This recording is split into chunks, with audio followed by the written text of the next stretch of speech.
Hello friends, तो आइए आज हम लोग शुरू करते हैं। हम लोग आज देखेंगे यूपी की जो मिट्टियां हैं, यूपी की जो सॉइल्स ऑफ उत्तर प्रदेश। ठीक है, तो सबसे पहले हम लोग उसमें देखेंगे भाबर और तराई तराई के जो रीजन्स हैं उनको देखेंगे। फिर उसके बाद गंगा के जो विशाल मैदान हैं उनको हम लोग देखेंगे। फिर उसके बाद जो बुंदेलखंडी जो मृदा है हम लोग उनको एक एक करके समझेंगे। ठीक है, उसमें सबसे जो बड़ा हिस्सा एक कवर करता है हमारा वो है जड़ोद या कॉप मृदा, जिसे हम लोग गंगा यमुना के जो विशाल मैदान है हम लोग उसे कह सकते हैं। ठीक है, और इसके ऊपर जो हमारा ये है भाबर वाला जो रीजन है ये है बुंदेलखंडी मृदा। ठीक है, ये हम लोग मैप में एक बार स्ट्रक्चर के रूप में देख ले रहे हैं, उसके बाद हम लोग एक अलग अलग करके देखते हैं। ठीक, तो सबसे पहले हम लोग देखेंगे भाबर और तराई का क्षेत्र। तो भाबर और तराई क्षेत्र में ये जो भाबर जो हम लोगों ने देखा था ना कि जो शिवालिक रेंज से जब नदियाँ निकलती हैं तो अपने साथ तमाम प्रकार गाद मिट्टी बड़े बड़े बोल्डर पत्थर कंकड़ पत्थर लेके आती हैं, तो भाबर रीजन छोड़ देती हैं। फिर वहीं से नदियाँ विलुप्त हो जाती हैं, तो फिर जाके आगे तराई के रीजन में नदियाँ निकल आती हैं, उत्पन्न हो जाती हैं। ठीक है, तो जैसे यहाँ पे कह रहा है नहीं कि ये क्या कह रहा है कि नहीं भाबर जो है वो पर्वतीय क्षेत्र की मिट्टी है।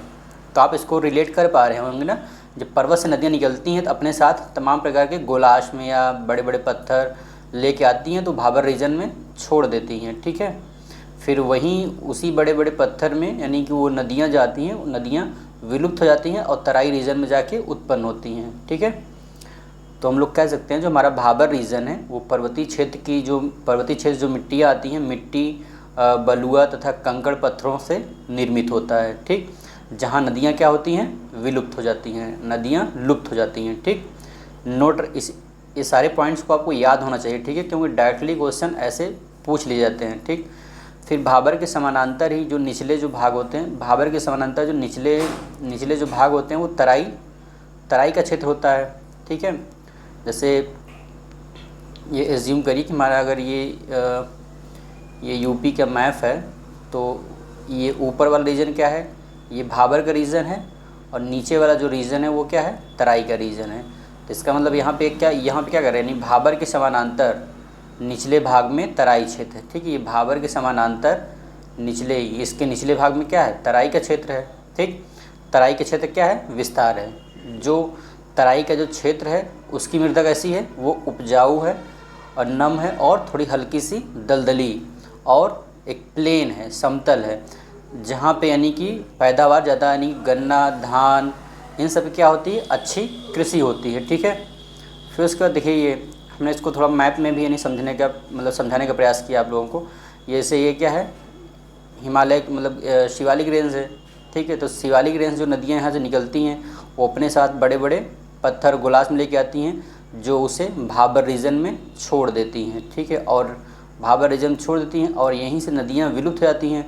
विलुप्त हो जाने के बाद ये नदियाँ तराई रीजन में फिर से निकल आती हैं। ठीक है, ठीक, तो ये देखिए भाबर का रीजन हमारा कैसा है, कंकड़ पत्थर के रीजन है, और जो हमारा जो तराई वाला रीजन है वो कैसा है, दलदली और नम, और ये उपजाऊ मृदा है। ठीक है, ठीक, हम लोग इसके आगे चलते हैं, हम लोग देखेंगे गंगा के जो विशाल मैदान है हम लोग उनको देखेंगे। ठीक, तो गंगा के जो विशाल मैदान है हम लोगों ने जैसे आगे भी देख लिया है कि जो उनको हम लोग दो भाग में करके देखे थे, एक बांगर और एक है खादर। ठीक है, बांगर क्या है, बांगर एक प्रकार की पुरानी जलोढ़ मृदा है, वहीं खादर क्या है, नवीन जलोढ़ मृदा है। ठीक है, वेरी वेरी इंपॉर्टेंट है, इसे याद रखिएगा। ठीक, दोनों पॉइंट, बांगर किस प्रकार की मृदा है, पुरानी जलोढ़ मृदा है, और खादर किस प्रकार की मृदा है, नवीन जलोढ़ मृदा है। ठीक, यूपी में जलोढ़ एवं जो दोमट मिट्टी है वो सर्वाधिक क्षेत्र में पाई जाती है।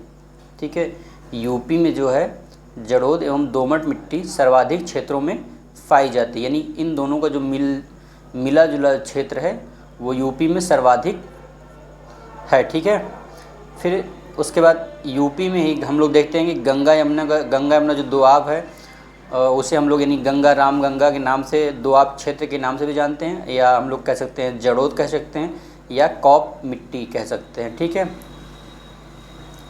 हम लोग अब अलग अलग देखते हैं, जैसे कि बांगर और खादर को देखते हैं। ठीक, तो बांगर उसमें क्या है, बांगर एक प्रकार का क्या है, प्राचीन जड़ोद मिट्टी है। ठीक है, और इसमें जितने भी नहीं पॉइंट दिए हैं, जैसे चारों पॉइंट वेरी वेरी इंपॉर्टेंट है, इसे आप याद रखिएगा, ठीक है, क्योंकि ये एग्ज़ाम के पॉइंट ऑफ व्यू से काफ़ी ज़्यादा क्वेश्चन पूछे जाते हैं।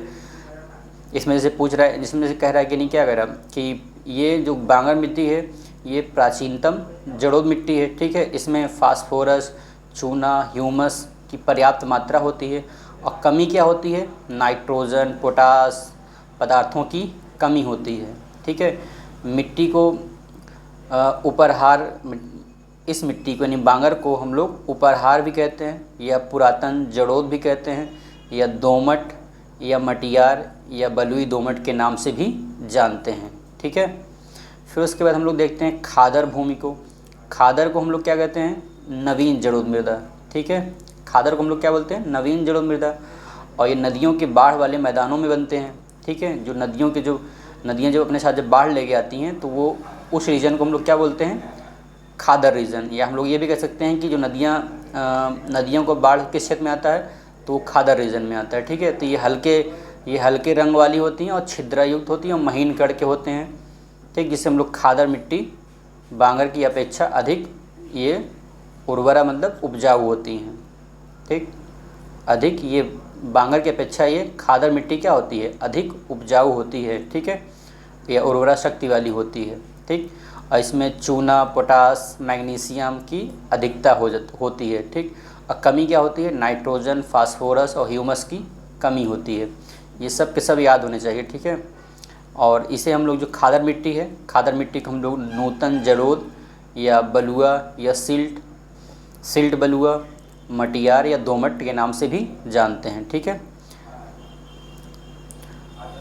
वैसे तो ये बहुत इम्पॉर्टेंट नहीं है, लेकिन आप ये ये सब पॉइंट आपको याद होने चाहिए, ठीक है, क्योंकि इससे अक्सर एग्ज़ाम में डायरेक्ट क्वेश्चन बन जाते हैं, ठीक है। जैसे इसमें ये उपहार वाला पॉइंट है, उपहार और बाकी पुरातन से तो जाने जाएंगे, यानी पुराने से यानी रिलेटेड है, ठीक है। फिर उसके बाद हम लोग आगे देखते हैं, जैसे कि इसमें नूतन से भी आप जान जाएंगे, नूतन यानी नवीन यानी खादर से हो गया, ठीक। आप ऐसे रिलेट कर लीजिएगा, ठीक।